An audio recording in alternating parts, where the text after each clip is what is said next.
मंच पर उपस्थित उत्तर प्रदेश सरकार के परिवहन मंत्री श्री दयाशंकर सिंह जी, लोकप्रिय सांसद श्री विष्णुदयाल राम जी,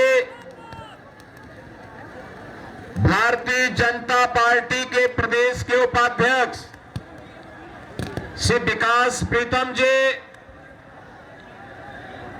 जिला के अध्यक्ष अमित तिवारी जी, वरिष्ठ नेता श्री श्याम नारायण दुबे जी, प्रभारी रघुराज पांडे जी, नगर निगम के पूर्व उप महापौर श्री मंगल सिंह जी, ज्योति पांडे जी,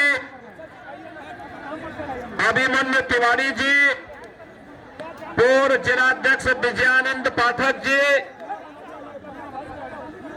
और लोकप्रिय विधायक, विधानसभा चुनाव में भारतीय जनता पार्टी के लोकप्रिय प्रत्याशी श्री आलोक चौरसिया जी और भारी संख्या में डाल्टनगंज विधानसभा क्षेत्र में आज की इस चुनावी सभा में उपस्थित डाल्टनगंज के मेरे सभी उपस्थित बहनों और भाइयों, धरती आबा भगवान बिरसा मुंडा की इस पावन धरा को, जिस पावन धरा को देवादिदेव महादेव बाबा बैजनाथ धाम की कब आशीर्वाद प्राप्त है, इसे कोटि कोटि नमन करते हुए मैं आप सबका हृदय से अभिनंदन करता हूं, स्वागत करता हूं। बहनों और भाइयों, आज प्रातः काल से ही मुझे झारखंड के अंदर अनेक चुनावी सभाओं को संबोधित करने का अवसर प्राप्त हुआ है। जो उत्साह है, जो उमंग है, जिस प्रकार से यहां के नौजवानों के अंदर, यहां की माताओं बहनों के मन में झारखंड की इंडी गठबंधन कांग्रेस, झारखंड मुक्ति मोर्चा और आरजेडी के षड्यंत्रों को विफल करने के लिए जो जज्बा देखने को मिल रहा है,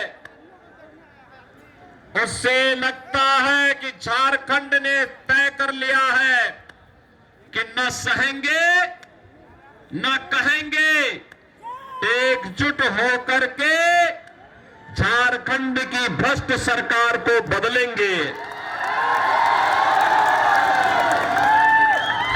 बहनों और भाइयों, ये यहां की आवश्यकता है, क्योंकि झारखंड के लिए आज रोटी बेटी और माटी का एक भीषण संकट खड़ा हो गया है। बहनों और भाइयों, एक और हमारा देश भारत प्रधानमंत्री मोदी जी के नेतृत्व में एक भारत श्रेष्ठ भारत बनने की ओर अग्रसर है। मोदी जी के नेतृत्व में सुरक्षित भारत है तो समृद्धि की ओर भी अग्रसर हो रहा है। गरीब कल्याणकारी योजनाओं के माध्यम से सुशासन का लाभ गांव, गरीब, किसान, नौजवान और समाज के प्रत्येक तबके को प्राप्त हो रहा है। विकास और विरासत का अद्भुत संगम एक और प्रधानमंत्री मोदी जी के नेतृत्व में देश के अंदर देखने को मिल रहा है, लेकिन दूसरी ओर वह विकास, वह सुशासन, वह समृद्धि, वह सुरक्षा झारखंड के बॉर्डर में आकर के अटक करके रह जाती है। कारण है यहां पर जो सरकार कार्य कर रही है उसके एजेंडे में विकास नहीं है, उसके एजेंडे में विरासत नहीं है, उसके एजेंडे में समृद्धि नहीं है, उसके एजेंडे में सुशासन नहीं है। याद करिए, प्रधानमंत्री मोदी जी के नेतृत्व में देश के अंदर 4 करोड़ गरीबों का एक एक मकान बन गया, 10 करोड़ गरीबों के घर में रसोई गैस के सिलेंडर और एक एक शौचालय पहुंच गया, 12 करोड़ किसानों को किसान सम्मान निधि का लाभ प्राप्त हो रहा है। बहनों और भाइयों, 50 करोड़ लोग देश के अंदर 5 लाख रुपए प्रतिवर्ष आयुष्मान भारत में निःशुल्क स्वास्थ्य की सुविधा प्राप्त कर रहे हैं।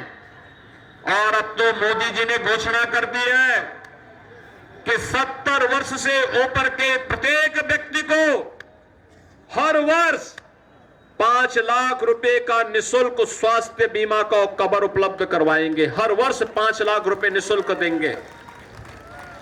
80 करोड़ लोग पिछले 4.5 वर्ष से फ्री में राशन की सुविधा का लाभ प्राप्त कर रहे हैं। और मोदी जी ने घोषणा कर दी है अगले 5 साल तक ये जारी रहेगा। बहनों और भाइयों, एक तरफ मोदी जी के नेतृत्व में गरीब कल्याणकारी योजनाएं, highway, railway, IIT, IIM, AIIMS, 1 district 1 medical college, हर घर नल की योजना, ये भी बिना भेदभाव के पहुंच रही है। देश की सीमाएं सुरक्षित हुई हैं। पहले पाकिस्तान और भारत के दुश्मन भारत की सीमाओं में घुसपैठ करते थे, विस्फोट करते थे। आज ऐसा नहीं है, नया भारत है, छेड़ता नहीं है। लेकिन कोई छेड़ता है तो उसको छोड़ता भी, कोई छेड़ेगा तो फिर उसको छोड़ेंगे भी नहीं। ये नया भारत है। और इसीलिए तो मैं कहने के लिए आया हूं, ये रोटी और बेटी का संकट, ये माटी का संकट जो खड़ा किया है कांग्रेस, झारखंड मुक्ति मोर्चा और आरजेडी ने झारखंड के अंदर, इसके लिए आपको अवगत कराना मेरा धर्म बनता है। क्योंकि हमारा तो पड़ोस का रिश्ता है, हमारा तो जन्म जन्मांतर का रिश्ता है। हम लोग तो एक भारत श्रेष्ठ भारत के पथगामी हैं, अनुगामी हैं। हम लोगों के लिए महत्वपूर्ण है। बहनों और भाइयों, झारखंड की डेमोग्राफी चेंज की जा रही है। झारखंड के अंदर व्यापक पैमाने पे धर्मांतरण करने किए जा रहे हैं। लव जिहाद और लैंड जिहाद के नाम पर अराजक गतिविधियों को पनपाया जा रहा है। चाहे वह लव जिहाद हो या लैंड जिहाद, या यहां की माटी और बेटी के लिए संकट खड़ा करने जा रहा है। यहां के नौजवान को नौकरी नहीं मिलती। लाखों नौजवान झारखंड छोड़ करके देश के अलग अलग भागों में नौकरी और रोजगार के लिए भटक रहा है। लेकिन यहां की सरकार को चिंता नहीं। यहां की सरकार तो माफिया की गिरफ्त में है। खनन माफिया, बालू mafia, one mafia, land mafia, पशु माफिया,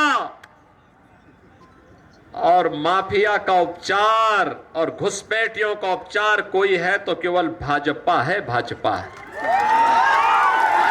आपने देखा होगा यूपी में भी 2017 के पहले ये माफिया ऐसे ही छाती तान करके चलते थे। और पिछले 7 वर्ष में यूपी के अंदर यह किया गया कि माफिया को हम लोगों ने जहन्नुम की यात्रा में भेज दिया है। अब अब यूपी में माफिया नहीं है, अब यूपी में दंगा नहीं है, अब यूपी में कोई बेटी की सुरक्षा के साथ खिलवाड़ नहीं कर सकता। अगर बेटी की सुरक्षा के साथ कोई खिलवाड़ करता है तो पहले बता दिया जाता है कि भाई देखो, अगर बेटी की सुरक्षा में सेंध लगाई तो अगले चौराहे पर यमराज टिकट काटने के लिए बैठा होगा। और इसीलिए बहनों और भाइयों, मैं आपसे कहने के लिए आया हूं, याद करिए, ये कांग्रेस और झारखंड मुक्ति मोर्चा या फिर ये आरजेडी की सरकार केंद्र में भी थी, कांग्रेस को लंबे समय तक शासन करने का अवसर मिला। क्यों नहीं उन्होंने विकास कराया? क्यों नहीं उन्होंने नौकरी दी? क्यों नहीं उन्होंने रोजगार का सृजन किया? एक गरीबों का कल्याण क्यों नहीं किया?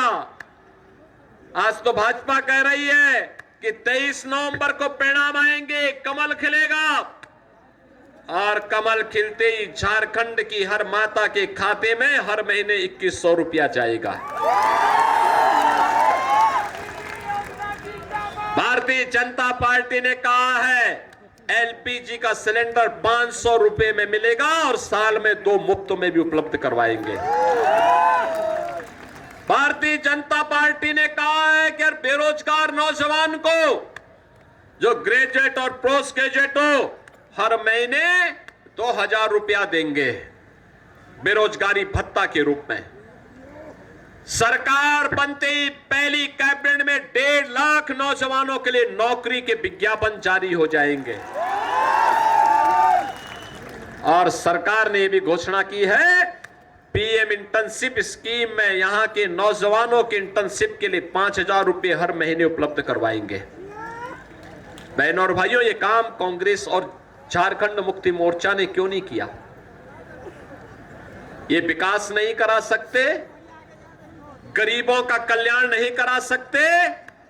भाजपा ने तो कहा है आएंगे 21 लाख गरीबों को एक एक आवास उपलब्ध करवाएंगे, 21 लाख गरीबों को। ये काम ये लोग गरीबों का हित नहीं कर सकते, बेटी और व्यापारी को सुरक्षा नहीं दे सकते,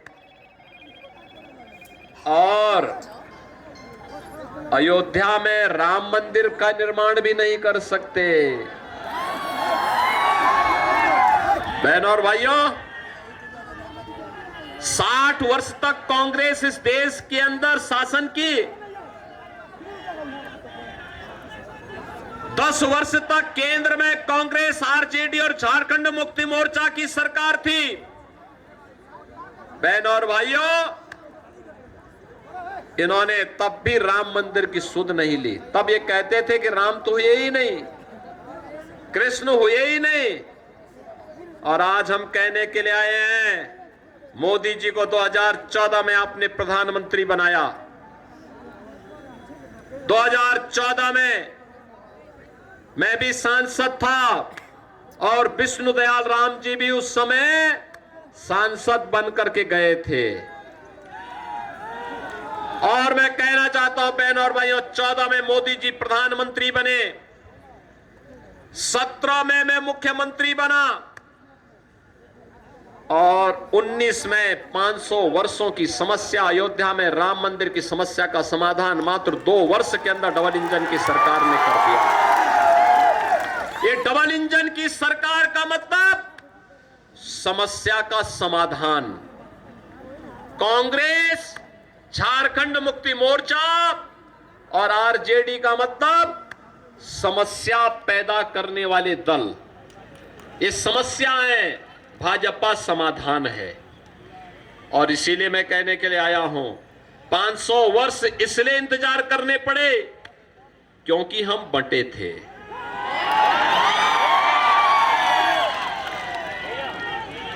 बंटे थे तो कटे थे। और इसीलिए कहने के लिए आया हूं, एकजुट होकर के भाजपा को जिताइए। और इसके लिए कहने के लिए आए, एक रहेंगे सेप रहेंगे, एक रहेंगे, बटे थे अब कटना नहीं है, बंटना नहीं है, एक रह करके कमल खिलाना है। मां लक्ष्मी को कमल के आसन पर ला करके झारखंड को एक विकसित राज्य के रूप में स्थापित करना है और ये भाजपा का ये संकल्प है। इसी संकल्प के साथ आज मैं आपके पास आया हूं आलोक चौरसिया को समर्थन मांगने के लिए।